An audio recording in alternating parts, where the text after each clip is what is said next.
Hello guys! Today, I'll guide you on how to choose the right LILYGO T3 device.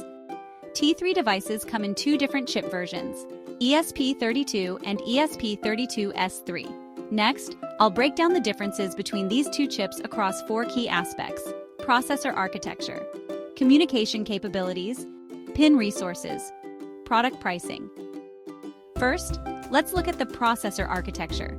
In terms of processor architecture, the ESP32 uses a dual-core Extensa LX6 microcontroller with a maximum frequency of 240 MHz. The ESP32S3 uses an Extensa dual-core processor, also with a frequency of 240 MHz, and supports instruction and data caching functions. This further improves the speed of data reading and instruction execution, making it perform better in multitask processing and complex computing scenarios. In terms of communication functions, ESP32 integrates Wi-Fi and Bluetooth functions, supports the 802.11b/g/n protocol, as well as Bluetooth V4, 2BR-EDR, and Bluetooth Low Energy. It can meet the basic wireless communication needs of most IoT devices, enabling devices to connect to wireless local area networks for internet access. Local area network communication, remote control, and communication with various Bluetooth devices. ESP32S3 also integrates Wi-Fi and Bluetooth functions, supports the 802.11b/g/n protocol, and upgrades Bluetooth to Bluetooth 5.0 LE. It optimizes radio frequency performance, bringing a longer effective transmission distance, more efficient operation in low-power modes, and a faster data exchange rate. It is more suitable for applications with higher requirements for wireless communication performance, such as smart home central control devices that need to stably and efficiently connect multiple smart devices. In terms of pin resources, ESP32 has approximately 34 GPIO, general-purpose input-output ports, which can connect various peripherals and sensors, but may be slightly insufficient in some complex application scenarios that require connecting a large number of peripheral components. The ESP32S3 expands the number of GPIOs to more than 50 programmable general-purpose input-output ports, greatly enhancing the ability to connect peripheral components. It can easily handle both connecting multiple sensors to build a complex environmental monitoring system and connecting various output devices such as displays. In terms of product price, the ESP32S3 is slightly more expensive than the ESP32. If the user has a limited budget, is sensitive to costs, and pursues a lower hardware cost investment, it is recommended to choose the ESP32. In general, if your project has a limited budget and you pursue a lower hardware cost investment, the application scenario is relatively simple, has low requirements for storage capacity, and does not need to process a large amount of data, you can choose the ESP32 version of T3. For those with high-performance requirements, needing to perform multitask processing and run complex algorithms, such as edge computing devices involving artificial intelligence algorithms like speech recognition and image recognition, needing to process and store large amounts of data, having strict requirements for wireless communication performance, needing longer transmission distance, faster data exchange rate, and efficient communication in low-power modes, the ESP32S3 may be more suitable for you.